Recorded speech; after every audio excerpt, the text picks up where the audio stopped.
안녕하세요. 여러분의 건강한 삶을 언제나 응원합니다. 혹시 이런 경험 없으신가요? 건강에 좋다고 하니 이것저것 다 챙겨 먹어야지 하는 마음으로 여러 가지 영양제를 매일 꾸준히 드시고 계실 겁니다. 그런데 알고 계셨나요? 건강 챙기려 드시는 영양제가 오히려 독이 될 수 있다는 사실을요. 네, 맞습니다.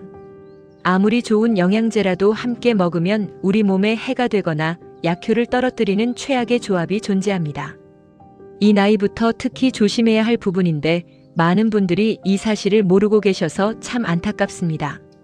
오늘 이 시간을 통해 여러분의 소중한 건강을 지키는데 꼭 필요한 지식을 쉽고 친절하게 알려드리겠습니다. 우리는 나이가 들수록 건강에 대한 관심이 더욱 커집니다. 병원 가는 횟수도 늘어나고 건강 프로그램에서 좋다고 하는 영양제는 꼭 챙겨 먹으려 노력하시죠. 비타민, 칼슘, 오메가3, 유산균 등등 셀 수 없이 많은 영양제가 우리 건강을 지켜줄 거라 믿고 말입니다. 하지만 여기서 한 가지 간과하는 사실이 있습니다. 바로 영양제와 영양제, 혹은 영양제와 약물 간의 상호작용입니다. 생각해보세요. 우리 몸은 하나의 정교한 시스템과 같습니다. 어떤 성분이 들어오면 다른 성분과 만나 반응을 일으키죠. 좋은 반응도 있지만 때로는 서로의 흡수를 방해하거나 부작용을 증폭시키는 나쁜 반응을 일으키기도 합니다. 이렇게 되면 건강을 챙기려 먹었던 영양제가 오히려 몸에 부담을 주고 심지어는 병을 악화시킬 수도 있는 겁니다. 정말 상상하기도 싫은 일이죠? 그렇다면 우리가 흔히 먹는 영양제 중 어떤 조합이 문제일까요? 그리고 어떤 약물과 함께 먹으면 위험할까요? 지금부터 그 숨겨진 진실을 하나씩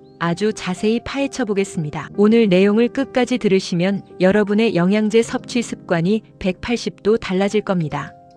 자, 이제 첫 번째 최악의 조합부터 살펴보겠습니다. 첫 번째, 칼슘과 철분입니다. 뼈 건강을 위해 칼슘제를 드시는 분들 많으실 겁니다. 특히 골다공증 예방에 필수적이죠. 그리고 빈혈이 있거나 기운이 없어서 철분제를 드시는 분들도 계실 텐데요. 문제는 이 두 가지를 함께 드시면 서로의 흡수를 방해한다는 점입니다. 우리 몸은 칼슘과 철분을 흡수할 때 비슷한 통로를 사용합니다. 마치 두 사람이 한 개의 문으로 동시에 들어가려 하면 부딪히는 것처럼 칼슘과 철분도 서로 경쟁하며 흡수율을 떨어뜨리는 것이죠. 해결 방법은 간단합니다. 칼슘제와 철분제는 최소 2시간 이상의 간격을 두고 드시는 것이 좋습니다. 예를 들어 아침 식사 후에는 철분제를, 저녁 식사 후에는 칼슘제를 드시는 식으로 시간을 분리하는 것이죠. 이렇게 작은 습관 하나가 영양제의 효과를 극대화할 수 있습니다. 부모님 건강 꼭 챙기세요. 두 번째, 비타민 K와 혈액 응고 억제제, 와파린 등입니다. 이 조합은 특히 심각한 문제를 일으킬 수 있으니 이 나이부터 특히 조심하세요. 심장병이나 뇌졸중 예방을 위해 혈액을 묽게 하는 약, 즉 혈액 응고 억제제를 드시는 분들이 계실 겁니다. 가장 대표적인 약이 와파린인데요. 그런데 비타민 K는 혈액 응고를 돕는 역할을 합니다. 즉 와파린의 작용과 정반대 역할을 하는 것이죠. 만약 와파린을 드시면서 비타민 K가 많이 들어있는 영양제나 음식을 함께 섭취하면 어떻게 될까요? 와파린의 약효가 떨어져 혈액이 제대로 묽어지지 않고 심하면 혈전이 생겨 생명을 위협할 수도 있습니다. 비타민 K는 녹색 잎채소, 시금치, 케일 등 브로콜리 등에 풍부하게 들어있습니다. 따라서 와파린을 드시는 분들은 비타민 K 섭취량을 일정하게 유지하거나 영양제 형태의 비타민 K는 반드시 의사나 약사와 상담 후 결정하셔야 합니다. 많이들 모르고 계십니다. 세 번째, 마그네슘과 특정 항생제, 테트라사이클린, 퀴놀론계입니다. 근육 경련이나 눈 떨림에 좋다고 해서 마그네슘 영양제를 드시는 분들이 많습니다. 그런데 감염으로 인해 항생제를 처방받아 드실 때 조심해야 할 조합이 있습니다. 바로 테트라사이클린이나 퀴놀론계 항생제입니다. 이 항생제들은 마그네슘과 만나면 마치 자석처럼 달라붙어 버리는 성질이 있습니다. 이렇게 되면 항생제가 몸에 제대로 흡수되지 못하고 그대로 배출되어 버립니다. 결국 항생제를 먹어도 감염 치료 효과를 보지 못하게 되는 것이죠. 마그네슘뿐만 아니라 칼슘, 철분 같은 미네랄도 비슷한 문제를 일으킬 수 있습니다. 따라서 항생제를 드실 때는 마그네슘이나 다른 미네랄 영양제는 최소 2시간에서 4시간 간격을 두고 드셔야 합니다. 가장 좋은 방법은 의사나 약사에게 현재 복용 중인 영양제 목록을 모두 알려주고 조언을 구하는 것입니다. 네 번째, 오메가3와 혈액 희석제, 아스피린, 와파린 등입니다. 혈액순환 개선과 심혈관 건강에 좋다고 알려진 오메가3는 정말 많은 분들이 드시는 영양제입니다. 그런데 이미 아스피린이나 와파린 같은 혈액 희석제를 드시고 계신 분들은 주의하셔야 합니다. 오메가3 역시 혈액을 묽게 하는 작용이 있기 때문입니다. 두 가지를 함께 드시면 혈액이 너무 묽어져 출혈 위험이 크게 증가할 수 있습니다. 작은 상처에도 피가 멈추지 않거나 잇몸 출혈, 코피 등 예상치 못한 출혈이 발생할 수 있습니다. 심한 경우 뇌출혈 같은 심각한 상황으로 이어질 수도 있습니다. 따라서 혈액 희석제를 드시는 분들은 오메가3 영양제 섭취 전에 반드시 의사 선생님과 상담하여 용량 조절이나 섭취 여부를 결정해야 합니다. 이 나이부터 특히 조심하세요. 5번째, 비타민 E와 콜레스테롤 저하제 스타틴계입니다. 항산화 효과가 뛰어나다고 알려진 비타민 E는 피부 건강이나 면역력 증진을 위해 섭취하는 경우가 많습니다. 그런데 고지혈증 때문에 콜레스테롤 저하제, 즉 스타틴 계열 약물을 드시는 분들은 주의해야 합니다. 일부 연구에서는 고용량의 비타민 E가 스타틴의 효과를 방해하거나 스타틴의 부작용인 근육통을 증가시킬 수 있다는 가능성을 제기하고 있습니다.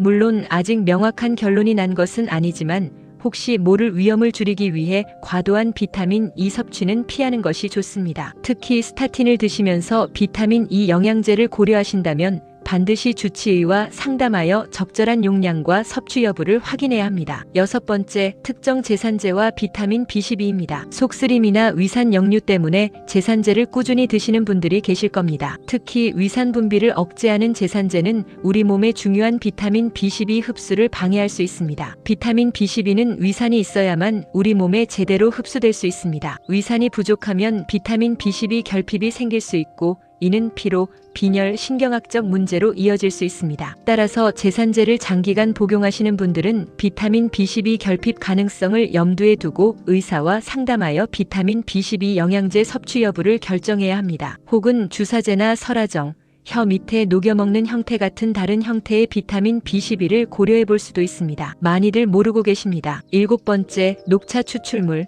이지시직과 고혈압약 또는 간 건강 관련 약물입니다. 녹차 추출물은 항산화 효과와 체지방 감소에 도움을 준다고 알려져 인기가 많습니다. 하지만 고용량의 녹차 추출물은 특정 고혈압 약물의 효과에 영향을 주거나 드물게 간 독성을 유발할 수도 있다는 보고가 있습니다. 특히 이미 간 기능이 좋지 않거나 간 관련 약물을 드시고 계신 분들은 더욱 주의해야 합니다. 모든 약물이나 영양제가 그렇듯이 아무리 몸에 좋다고 알려진 성분이라도 과하면 독이 될 수 있습니다. 평소 드시는 약이 많거나 지병이 있으시다면 녹차 추출물 영양제 섭취 전 반드시 의사나 약사와 상담하는 것이 안전합니다. 부모님 건강 꼭 챙기세요. 자, 지금까지 함께 먹으면 독이 되거나 효과가 떨어지는 영양제와 약물의 조합들을 자세히 살펴보았습니다. 어떠셨나요? 아마 내가 이렇게 먹고 있었는데 하고 깜짝 놀라신 분들도 계실 겁니다. 걱정하지 마세요. 이제 아셨으니 오늘부터 올바른 방법으로 개선해 나가면 됩니다. 오늘 내용을 정리하며 여러분이 영양제를 안전하고 효과적으로 섭취하기 위한 몇 가지 중요한 원칙을 다시 한번 강조해 드리겠습니다. 첫째, 반드시 의사나 약사와 상담하세요. 새로운 영양제를 시작하기 전 또는 현재 복용 중인 약물과 영양제 조합이 궁금하다면 주저하지 말고 전문가의 도움을 받으세요. 여러분의 건강 상태와 복용 중인 약물을 가장 잘 아는 사람은 바로 의사 선생님입니다. 둘째, 영양제 라벨을 꼼꼼히 확인하세요. 영양제 포장지에는 성분, 용량, 섭취 방법,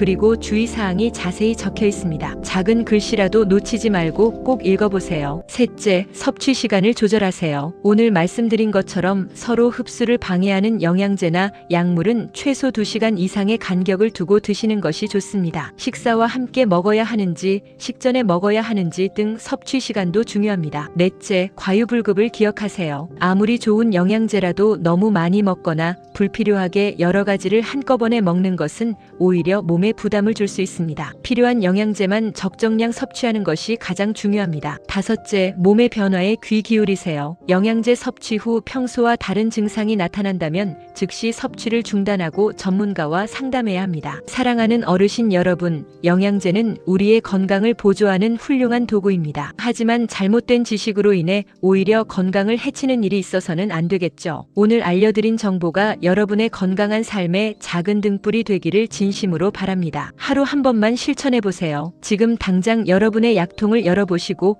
어떤 영양제와 약물을 드시고 계신지 확인해 보세요. 그리고 오늘 배운 내용을 바탕으로 혹시 잘못된 조합은 없는지 점검해 보시는 겁니다. 만약 궁금하거나 걱정되는 부분이 있다면 주저하지 말고 가까운 약국이나 병원에 문의하시길 바랍니다. 오늘 내용이 유익하셨다면 주변의 소중한 분들께도 이 영상을 꼭 공유해 주세요. 부모님 건강 꼭 챙기세요. 여러분의 건강한 내일을 항상 응원하겠습니다. 다음 시간에도 여러분의 건강에 도움이 되는 유익한 정보로 찾아뵙겠습니다. 감사합니다.